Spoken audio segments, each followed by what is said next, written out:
हाय। सो आज ये बुक पढ़ते पढ़ते मुझे एक कहानी याद आई। ये कहानी एक गुरु की इम्पोर्टेंस के बारे में बताती है कि हमारी लाइफ में एक गुरु की क्या इम्पोर्टेंस है। गुरु का मतलब क्या है, पहले हम वो समझ लेते हैं। तो गुरु का मतलब समझने के लिए हमें उसे डिवाइड करना पड़ेगा। तो गुरु जो है वो दो शब्दों के मिलाप से बना है, गु और रू।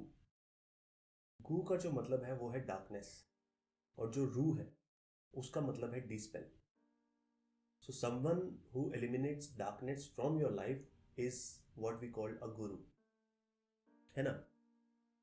तो ये कहानी जो है वो आज से करीबन 6 साल पहले की कहानी है।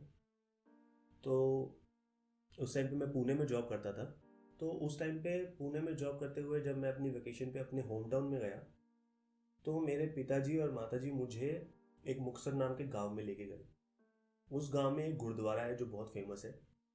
तो हम उस गुरुद्वारे में गए, वहाँ पे हमने दर्शन किए, थोड़ी देर वहाँ इत्मीनान से बैठे और लंगर खाया, थोड़ा सेवा की। फिर उसके बाद मेरे पिताजी मुझे बोले कि यहाँ पे एक बाबा जी हैं जो गुरुद्वारे में पाठी ही हैं। अगर तुझे इंटरेस्टेड हो तुम, अगर तो तुम चल सकते हो हमारे साथ, हम उनसे मिलने जा रहे हैं और तुम्हें बहुत अच्छा लगेगा, क्योंकि मेरे फादर को पता है कि मुझे आध्यात्मिक चीज़ों में बहुत इंटरेस्ट है बचपन से ही। तो उन्होंने बोला कि उनसे बात करके तुझे काफ़ी अच्छा लगेगा और तेरे काफ़ी सारे जो क्वेश्चंस रहते हैं हमेशा, तुझे उनके आंसर भी मिल जाएंगे। तो मुझे थोड़ा इंटरेस्टिंग लगा ये सुनने में। और साइड बाय साइड मुझे थोड़ा, मैं चिंतित भी हो रहा था अपने पेरेंट्स के लिए कि ऐसा ना हो कि मेरे बाबा किसी माँ बाप किसी गलत बंदे के चक्कर में फंस गए हैं। तो लेकिन ये सब जानने के लिए ही फिर मैं अपने पेरेंट्स के साथ उनके घर पे गया।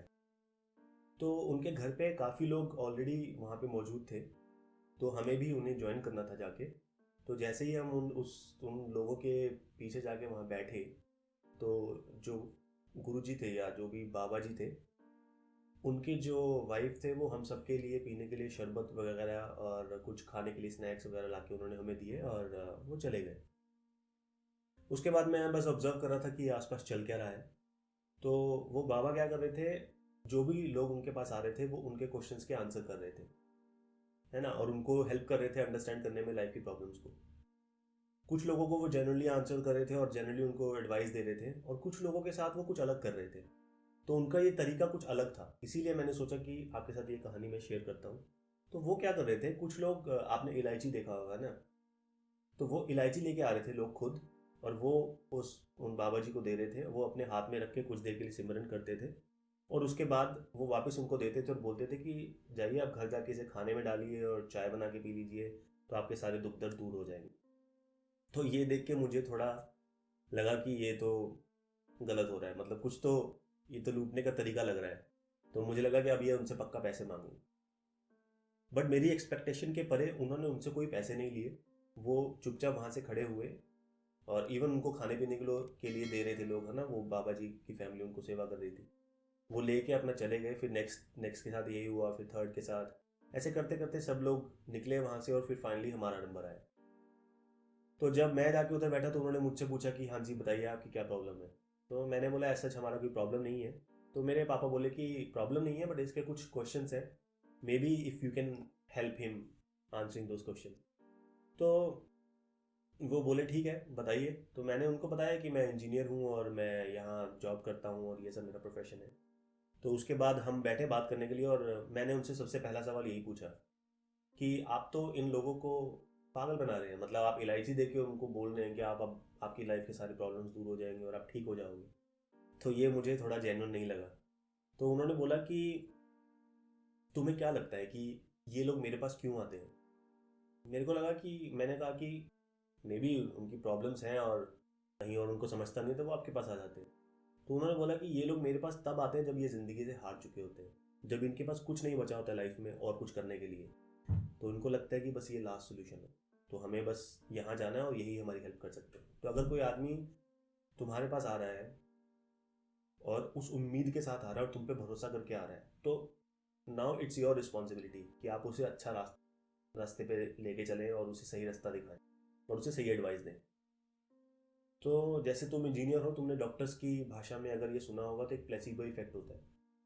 जिसमें क्या होता है कि पेशेंट को सिर्फ शुगर पिल्स दी जाती हैं और उसे बोल दिया जाता है कि ये लेने के बाद आप बिल्कुल परफेक्टली ठीक हो जाएंगे और आपको कोई बीमारी नहीं रहेगी। और वो लोग ठीक हो जाते हैं बिना किसी दवाई के, सिर्फ एक शुगर पिल खा के, क्योंकि आपकी बॉडी का खुद का इम्यून सिस्टम और आपका ब्रेन है वो आपकी हेल्प करता है उस चीज़ को रिकवर करने में। लेकिन क्या सही में आप कोई दवाई खा रहे थे उस टाइम पे? नहीं।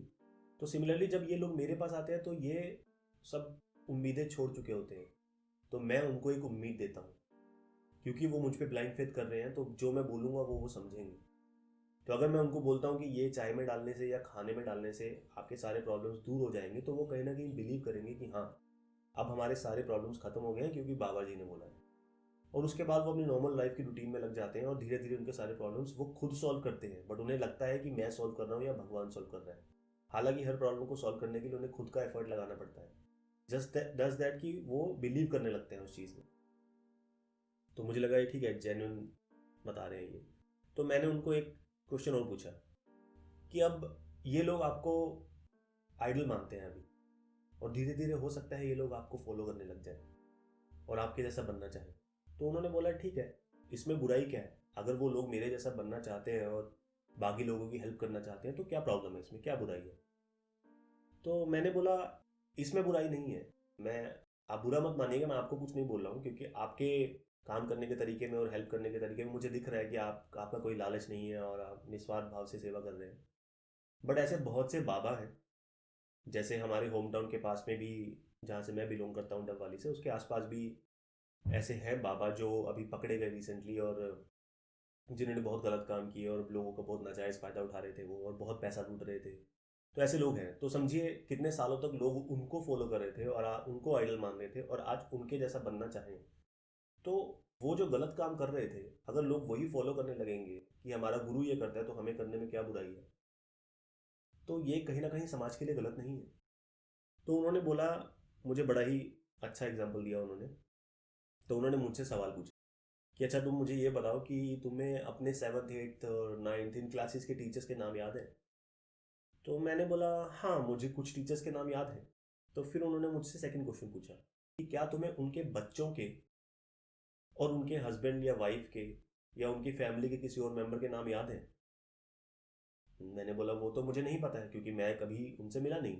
मेरा तो सिर्फ उनसे एक ही रिलेशन था, स्कूल में जाना, उनसे पढ़ उनके लेक्चर्स को अटेंड करना, पढ़ाई करना और उनसे ज्ञान लेना और घर चले जाना और फिर अपने एग्ज़ाम क्लियर करना। तो वो बोले बस यही यही मुझे तुम्हें समझाना था कि एक टीचर जब तुम्हें पढ़ाता है तो तुम्हें उसके सिर्फ ज्ञान पे ध्यान देना है, उसकी पर्सनल लाइफ पे ध्यान नहीं देना।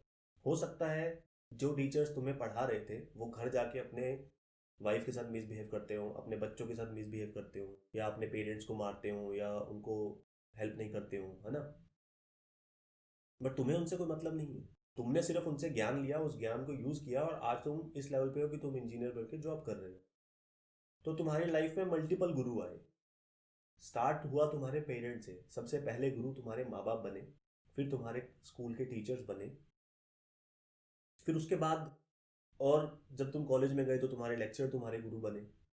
फिर तुम जैसे अभी आध्यात्मिक चीज़ों में बहुत इंटरेस्ट रख रहे हो, तो हो सकता है तुमने भी काफ़ी गुरु को ऑनलाइन यूट्यूब पे कहीं तो फॉलो किया होगा, या कोई मोटिवेशनल स्पीकर को तुम फॉलो करते होगे, है ना? तो वो तुम्हारे गुरु बने।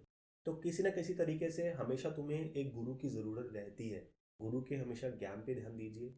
अगर आप उनको फॉलो करते हैं तो उनके जैसा कभी मत बनिए। वो जो ज्ञान आपको दे रहे हैं उस ज्ञान के जैसा बनिए। तो बस यही कहानी थी जो मुझे आपके लोगों के साथ शेयर करनी थी।